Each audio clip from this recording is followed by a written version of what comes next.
what you're looking for. It's me, the old me. It's a style.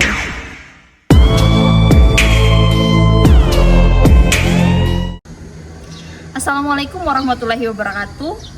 Kembali lagi di channel saya, Feby Angela. Di sini saya akan membahas tentang pemilih pemula, di mana tahun 2024 pemilu akan dilaksanakan pada tanggal 14 Februari 2024. Di mana pemilihan itu adanya presiden, wakil presiden, DPR RI, DPD RI, DPR provinsi, dan DPR kabupaten. Baiklah, kita akan membahas tentang pemilih pemula, apa itu makna pembangunan dan makna pembangunan politik, yang dimana pemilu akan dilakukan pada tanggal 14 Februari 2024. Lah, siapa sih yang disebut pemilih pemula itu? Siapa yang mau tahu? Jadi yang dimaksud dengan pemilih pemula adalah warga Indonesia yang baru pertama kali ikut pemilu nasional dengan usia antara 17 sampai 21 tahun. Kalau istilah sekarang sih disebutnya generasi Z ya, yang lahirnya sekitar 98 sampai 2002. Selain yang muda-muda, ternyata ada juga pemilih pemula yang tua loh sob. Mereka adalah anggota TNI atau Polri yang baru pensiun. Soalnya kan selama masa aktif mereka nggak boleh milih biar tetap netral. Data sementara Kementerian Dalam Negeri menyebutkan jumlah pemilih pemula pemilu 2019 mencapai 7 juta jiwa. Sementara itu, total daftar pemilihnya diperkirakan mencapai 196,5 juta jiwa. Artinya, pemilih pemula memiliki suara 3,5% dari suara nasional. Suara ini cukup untuk menempatkan 20 orang di kursi anggota DPR. Walaupun pertama milih, tapi perannya sama pentingnya kayak pemilih lainnya, karena satu suara akan menentukan nasib seluruh warga Indonesia untuk 5 tahun mendatang. Salah pilih bisa menyesal kemudian. Jadi jangan sampai lo kehilangan hak suara karena malas jalan ke TPS atau apatis dengan politik sob. Emang sih kadang ada masalah. Kita semua warga negara Indonesia yang telah genap berusia 17 tahun, terdaftar sebagai pemilih di DPT, tidak sedang terganggu jiwanya, tidak sedang dicabut hak pilihnya berdasarkan keputusan pengadilan, atau bukan seorang perwira TNI, itu artinya kita adalah seorang calon pemilih. Nah, calon pemilih, di tanggal 14 Februari 2024, mari kita bersama-sama pergi ke TPS untuk memberikan hak suara kita. TPS yang ada di lingkungan calon pemilih tentu sudah dirancang dengan baik, sehingga bagi para calon pemilih yang menyandang disabilitas pun tetap bisa memberikan hak suaranya.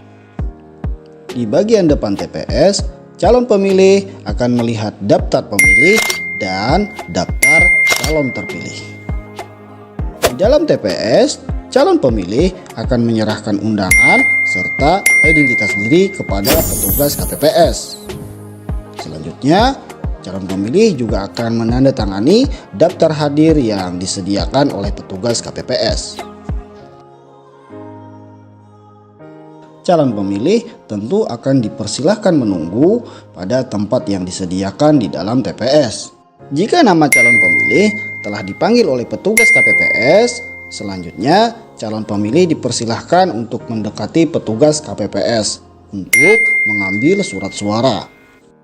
Setelah mengambil surat suara, calon pemilih akan pergi menuju bilik suara untuk melakukan pencoblosan.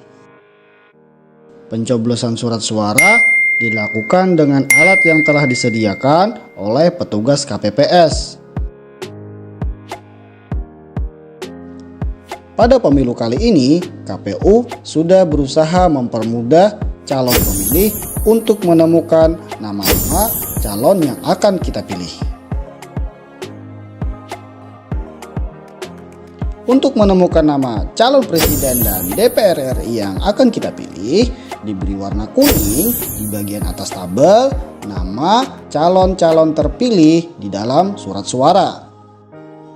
Untuk DPRD provinsi, diberi warna biru di bagian atas tabel nama-nama calon terpilih. Dan untuk DPRD kabupaten kota, diberi warna hijau. Sedangkan untuk DPD berwarna merah pada bagian atas tabel calon terpilih pada surat suara. Selanjutnya, pemilih memasukkan surat suara pada kotak suara yang telah disediakan di dalam TPS. Jangan lupa mencelupkan salah satu jari Anda pada tinta yang disediakan untuk menandakan bahwa Anda sudah memberikan hak suara Anda. Nah, para pemilih, selamat mengikuti pesta demokrasi di negeri kita tercinta ini. Jadilah pemilih yang benar, cerdas, dan jujur. Saya akan mewawancarai narasumber saya.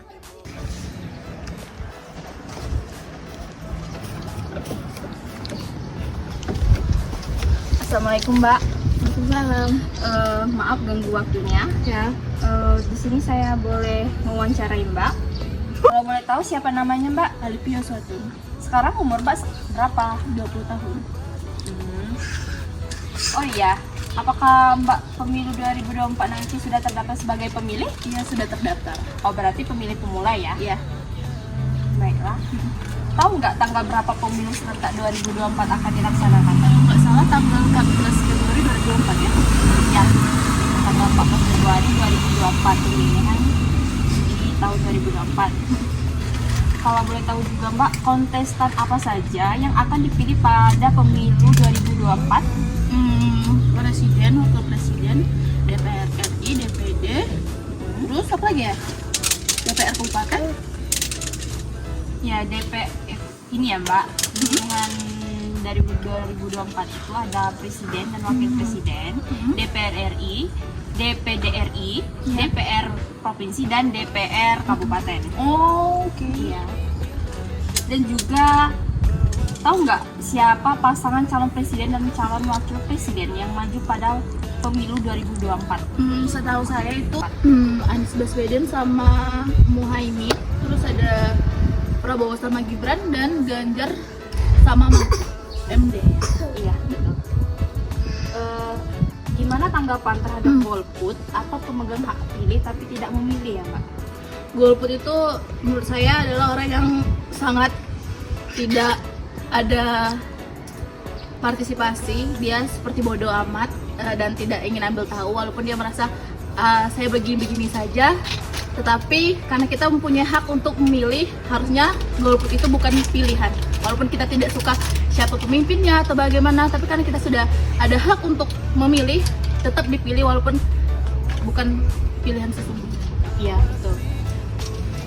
Sebaiknya kita tidak golput ya Iya. Mbak di pemilu 2024. Karena itu sudah tanggung jawab kita untuk Gimana tanggapan terhadap caleg yang menyuap atau menyogok membeli suara?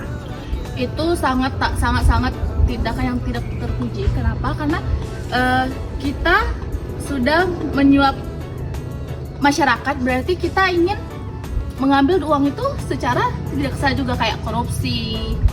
Jadi kita menjadi pemimpin yang tidak bertanggung jawab seperti itu.